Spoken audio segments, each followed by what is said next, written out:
Hey everyone, welcome back to Vital Creations. In today's video, we're comparing three powerful options, Axiom, Photon, and Bullx. We'll break down their features, strengths, and weaknesses to help you decide which one best suits your need. Let's get started. First, we have the Axiom, which is best for advanced automation and customization. It has a highly customizable with extensive automation capabilities, supports complex workflows with an advanced scripting options, and efficient resource management for optimized performance, with is scalable for both small and large-scale applications. With the two cons, the steeper learning curve due to its advanced features and the higher initial setup time compared to the simpler alternatives. Axiom is best for users who need a flexible, automation-heavy solution with deep customization options.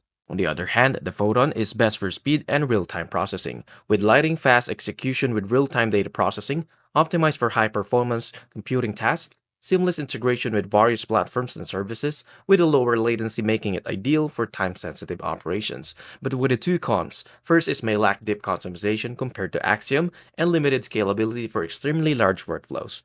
Phantom is used for users who prioritize speed and real-time performance over extensive customization. On the other hand, the Bullx is best for stability and reliability, rock-solid stability with minimal downtime, well-balanced performance across different use cases, and an easy to deploy and maintain with user-friendly configurations. It also has a reliable support and continuous updates. But the two cons. First is the not as fast as Photon and real-time task. Two is less automation flexibility compared to Axiom. Bullx is best for users looking for a stable, well-rounded option that performs consistently across multiple scenarios. Now the final verdict here is use Axiom if you need a highly customizable solution with deep automation capabilities.